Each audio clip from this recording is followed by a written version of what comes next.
Merci de suivre ce journal sur BSI TV. Le sud de Lubero, Nord Kivu, déclaré zone sans armes par le gouvernement provincial. Une décision qui fait suite aux récents massacres survenus dans cette zone ayant fait une trentaine de morts. Le gouverneur Julien Paluku a aussi annoncé une opération de traque contre toutes les milices qui sèment la désolation. Après 51 jours à la prison centrale de Makala, Bruno Tshibala a retrouvé sa liberté. Ce secrétaire général adjoint de l'UDPS, Etienne Tshisekedi, est cité parmi les auteurs des incidents du 19 et 20 septembre dernier. Bruno Tshibala a été arrêté le 9 octobre à l'aéroport international de Njili alors qu'il embarquait pour la Belgique. Et enfin, les décisions de la ville sont tombées. Plus de taxis-motos au-delà de 20 heures dans les artères de Kinshasa. Seuls les habitants des quartiers de la périphérique de la capitale pourront bénéficier des motos au-delà de 20 heures. Mais aussi, tout commerçant est obligé de vendre la moto avec 2 casques au minimum. Ces décisions visent à sécuriser la population congolaise.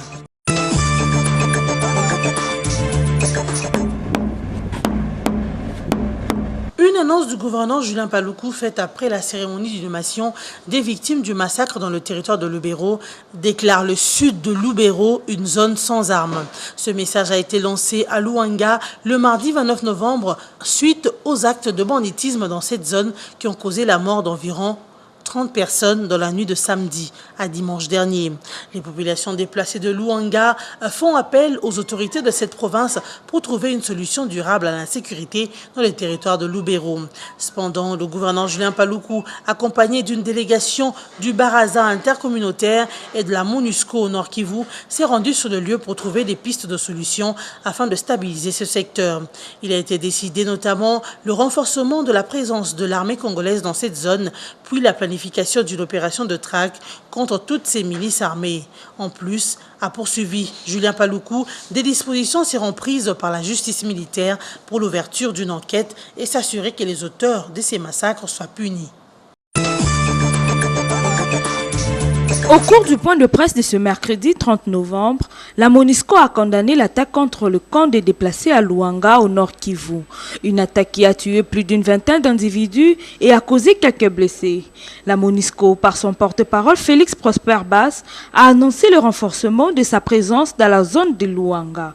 Elle a aussi déployé une mission d'enquête en étroite collaboration avec les détachements des FRDC stationnés à Luanga. Félix Prosper Bass a annoncé le financement de 2 ponts à Beni et à Bunia. Celui de Bunia relie la cité de Dungu à l'aérodrome de la cité qui porte le même nom.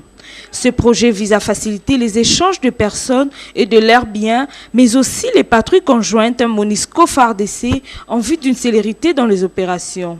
La situation humanitaire a été également abordée au cours du point de presse. Dr Mamadou Diallo, coordonnateur humanitaire en République démocratique du Congo, a alloué 4 millions de dollars du fonds humanitaire pour une assistance d'urgence aux populations victimes de l'épidémie de choléra dans les provinces de l'Équateur, de la Chopo, de la Mongala, du Maïndombe, du Maniema et de Kinshasa. Bruno Tshibala, secrétaire général adjoint de l'Union pour la démocratie et le progrès social UDPS, a été libéré mardi 2016 de la prison centrale de Makala à Kinshasa, a annoncé le porte-parole du parti Augustin Kabouya. Bruno Tshibala avait été arrêté le dimanche 9 octobre dernier à l'aéroport de Njili par les services de sécurité alors qu'il voulait embarquer pour la Belgique. Accusé d'être l'un des organisateurs de la marche de l'opposition du 19 septembre dernier qui s'est transformée en 2 journées de meute au bilan matériel et humain très lourd. Bruno Tshibala a été libéré sans procès parce que cette arrestation a été purement politique, estime le porte-parole de l'UDPS. Le parti politique d'Etienne Tshisekedi avait dénoncé ce qu'il qualifie d'une provocation de la mouvance kabiliste qui montre selon eux que la République est une propriété privée. Après l'arrestation de son secrétaire général adjoint. À sa sortie de prison, comme un enfant resté loin de son père pendant longtemps, Bruno Tshibala est allé rendre visite à Etienne Tshisekedi. Tenez également que cette liberté de Bruno Tshibala est provisoire et son avocat espère qu'il pourra se rendre en Belgique. La deuxième promotion de l'École nationale d'administration se dit abandonnée après sa formation. Ces élèves de la promotion baptisée Laurent Désiré Kabila, bien qu'affectés dans différentes administrations, semblent être abandonnés à eux-mêmes. Aucune prime pendant qu'ils ne sont pas encore mécanisés. Ces jeunes fonctionnaires censés apporter un nouveau souffle à l'administration publique revoient à la baisse leurs ambitions. Se confiant à un média de la place, ce groupe des anciens élèves de l'ENA indique que le gouvernement a déjà affecté un fonds pour leur prise en charge, mais les gestionnaires de l'ENA multiplient des explications sans mettre cette somme à la disposition des ayants droit. D'après ces élèves, le directeur général adjoint de l'ENA leur a confirmé l'existence de cet argent logé au compte de l'École nationale de l'administration. BSI TV reviendra avec plus de détails sur ce dossier de l'ENA. C'est donc une affaire à suivre. Plus de taxis moto à partir de 20h dans la capitale congolaise, excepté les quartiers de la périphérique de la capitale. Voilà l'une de nouvelles mesures pour la réglementation du transport en moto dans la ville de Kinshasa, annoncée à l'issue d'une réunion du Conseil de sécurité de la ville. Désormais, les propriétaires de motos à usage de transport en commun et privé doivent s'identifier et le port du casque est obligatoire. Il est par conséquent interdit aux commerçants la vente de motos avec un seul casque, toujours avec deux. Cependant, le gouverneur de la ville, André Kimbuta, a souligné que les taximens moto ont 60 jours pour s'y conformer. À partir du 1er février 2017, un contrôle régulier se fera dans l'ensemble de Kinshasa. Des mesures saluées par l'association des propriétaires des motos-taxis qui, même si cela semble contraignant, vu que les réalités sur terrain sont peu connues par les autorités, s'attellent à respecter ces nouvelles dispositions suivant l'échéance accordée. Pour rappel, des mesures similaires avaient été prises par le commissaire provincial de la police nationale congolaise, Célestin Kanyama, interdisant la circulation de motos dans tout Kinshasa à partir de 18h. Cette mesure, contestée prise à l'absence du gouverneur André Kimbuta, avait été suspendue à son retour à Kinshasa. Une cinquantaine des agents de la Gécamine mécontents se sont réunis devant le bureau de leur direction générale à Lubumbashi pour réclamer le paiement de leurs 10 mois d'arriérés de salaire.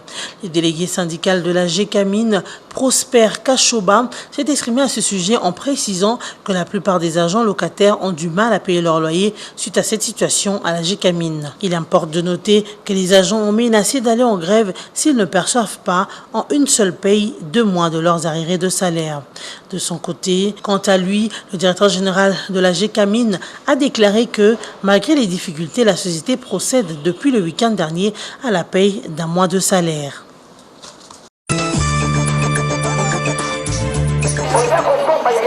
Depuis 2005, les bureaux du quartier Laurent Désiré Kabila dans la commune de Kimbantseke sont bâtis en tôle. Sur l'initiative du regroupement de la jeunesse consciente au Congo, ce quartier aura un nouveau bâtiment. Construit après plusieurs tentatives de démolition, ce bâtiment donnera une meilleure image au quartier qui porte le nom d'un des héros nationaux de la RDC, Laurent Désiré Kabila. Pour susciter un engouement de soutien aux actions du chef de l'État que beaucoup semblent ignorer, Richard Achinda, au cadre du PPRD, a visité ces locaux qui vont abriter non seulement les bureaux du quartier, mais aussi le secrétariat général du marché de Kingasani. Les jeunes sont en train de bâtir. Et dans la droite ligne de musée Laurent Désiré Kabila, paix à cette illustre personne, qui se sont dit, un quartier qui porte un illustre nom à Kinshasa ne peut pas travailler dans ce que nous avons vu. Qu'est-ce qu'on a vu? Rien. À part la désolation. Les chefs de quartier, tous ces services utiles pour la population de ces quartiers travaillent dans des conditions épouvantables. C'est ce que a vu ou avait remarqué la jeunesse de Tchangou, de ces quartiers, autour de leur ONGT, RJCC, et le rassemblement de la jeunesse consciente au Congo.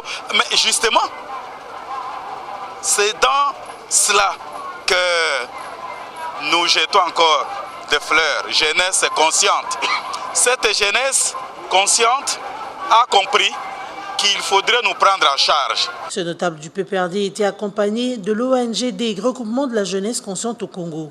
Le RJCC a sensibilisé ses membres sur l'attitude à prendre face aux acteurs politiques qui intoxiquent la population, plus la jeunesse, pour des fins machiavéliques. Nous sommes allés d'encadrer la jeunesse. Encadrer la jeunesse à Tchang, ce n'est pas donner à n'importe qui. Et parler de Kabila Tcham aussi, ce n'est pas donné à n'importe qui. Mais tous ces gens sont là, ils sont confiants pour Kabila, non pas seulement les chefs de l'État, la mémoire que nous voulons pérenniser à partir du bus que nous voulons poser ici. Pour le chef du quartier, Laurent Désiré Kabila, la dénomination du quartier et l'initiative des jeunes ont attiré les sponsors pour la construction de ce nouveau bâtiment. Ce bâtiment sera donc inauguré au mois de janvier 2017 par le RJCC pour honorer la mémoire de M. Laurent Désiré Kabila. La finale de la 10e édition du tournoi Justice Loisirs joué au Congo central était marquée d'un cachet spécial. La présence des anciens léopards champions d'Afrique de 68 et 74 ainsi que les mondialistes 74. Ils ont effectué le déplacement de Matadi accompagné de la Ligue sportive pour la promotion et la défense des droits de l'homme. Ils ont tous été présentés à l'assistance. Jean Mungamouni, l'homme qui a permis à la RDC de se qualifier pour la finale de 1968 en inscrivant le 3e but contre le Sénégal d'un ancien de l'Asvel Club. Jean Mana, surnommé ventilateur, léopard et ancien du Daring Club Motema Pembe. Vukani a été au sein de l'équipe championne d'Afrique en 68 et c'est un ancien de l'As Dragon. Il avait inscrit le 2e but de ce match contre le Sénégal en demi-finale à Asmara en Éthiopie. Et Bengo dit souplesse, lui, ancien gardien de Daring Club Motema Pembe, a fait partie de l'équipe championne d'Afrique en 68. Ndongala, l'ancien de l'Amicale sportive Dragon, était là en 74. Kalambaï, ancien gardien de tout-puissant Mazembe, a fait partie de l'équipe nationale qui est allée à la Coupe du Monde en 1974 en Allemagne. Kaba Soubabou, Léopard 74, l'homme qui a réussi à marquer contre toutes les grandes équipes de la capitale alors qu'il évoluait au sein de l'Union sportive Bilombe. Le tout dernier à être présenté, c'est Bayungana, il a été parmi les agents de Vidinik en 74. Leur présence a rehaussé les couleurs de ce tournoi.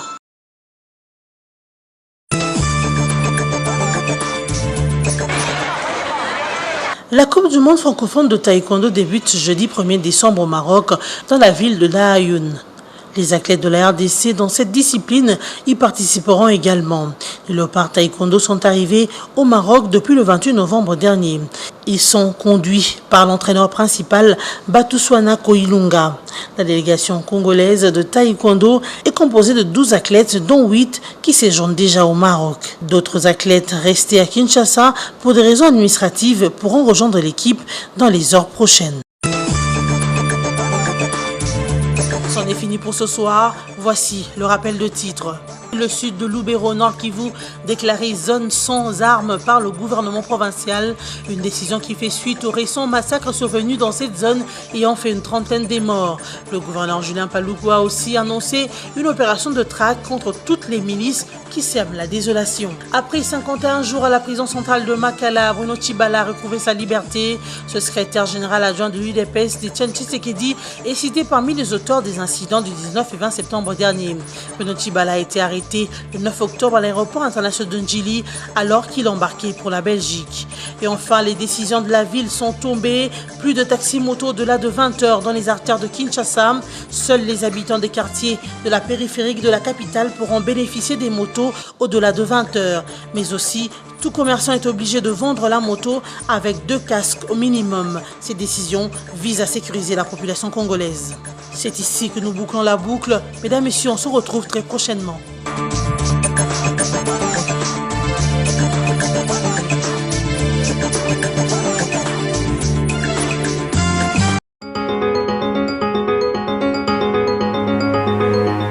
Mesdames, Messieurs, bonsoir et merci de suivre cette revue de presse sur votre chaîne. Arrêté depuis le 9 octobre 2016, Bruno Tshibala enfin libre à lire sur le site de Forum d'Ozas. Dans le contexte politique actuel, cette libération est de nature à participer à la nécessaire décrispation. Bruno Tshibala étant l'un des bras droits d'Etienne Tshisekedi et l'un des porte-étendards du rassemblement l'opposition post-Jeanne Val. Dans les milieux de l'opposition, on continue de militer pour que d'autres prisonniers ayant la casquette politique sortent de prison. On pense ici à Djomi Ndongala, Jean-Claude Mouya Tshilombo et Moïse Monidela. La libération de ces opposants constitue du reste l'un des préalables de l'opposition à tout rapprochement avec le pouvoir dans le cadre du dialogue conclu Forum de Zas. La prospérité, elle, parle d'un signal fort envers Tshisekedi, UDPS Bruno Tshibala libéré. Il y a des signes de détente qui ne trompent pas, écrit la prospérité, des détenus politiques commencent à être libérés. On a appris mardi 29 novembre dans l'après-midi que Bruno Tshibala, l'un des cadres de l'UDPS, a été en marge de manifestations violentes du 19 et 20 septembre 2016 à retrouver la liberté. Aussitôt après sa libération, il a été reçu par Etienne Tshisekedi, le leader du rassemblement. D'autres libérations sont annoncées.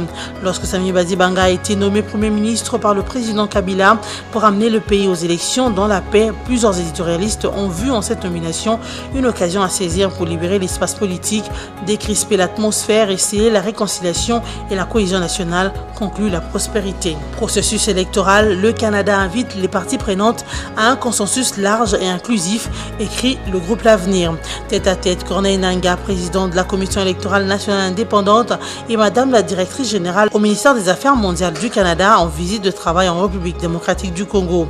Les deux personnalités ont échangé sur le processus électoral en cours en RDC. Une occasion propice pour le patron de la centrale électorale d'éclairer son note de marque sur toutes les questions qui touchent au bon déroulement des élections au pays. Au sortir de ces échanges et visiblement satisfaite des informations reçues du président de la CENI, l'ambassadrice du Canada en RDC a réaffirmé l'engagement du Canada à accompagner le processus électoral déjà enclenché avec l'opération de la révision du fichier électoral. Actualité.cd s'intéresse au tête-à-tête Sami Badibanga Sanko. Au cours de cette rencontre, Sami Badibanga a encouragé la Sanko à aller de l'avant dans ses efforts et à exprimer son souhait de voir les Congolais se mettre autour d'une table pour régler les différends et parler ensemble des questions fondamentales du pays. Terminons par la radio Okapi qui revient sur les décisions après le massacre de Luanga. Après le massacre de Luanga, le sud de Lubero déclaré zone sans armes. Le gouverneur du Nord Kivu, Julien Paluku, qui a déclaré mardi 29 novembre le sud du territoire de Lubero zone sans armes, a fait ses déclarations à Luanga où environ 30 personnes ont été tuées par des hommes armés dans la nuit de samedi à dimanche dernier. Julien Paluku a insisté sur la répression de la détention illégale d'armes dans la zone. En plus d'apporter le message de compassion aux victimes du massacre, il a proposé quelques solutions pour stabiliser le secteur. D'abord, l'armée va renforcer sa présence dans la zone, puis planifier une opération de traque contre toutes les milices armées. En plus, a poursuivi Julien Paluku, des dispositions seront prises par la justice militaire pour ouvrir une enquête et s'assurer que les auteurs de massacres seront punis. Fin de cette revue de presse, merci de votre attention.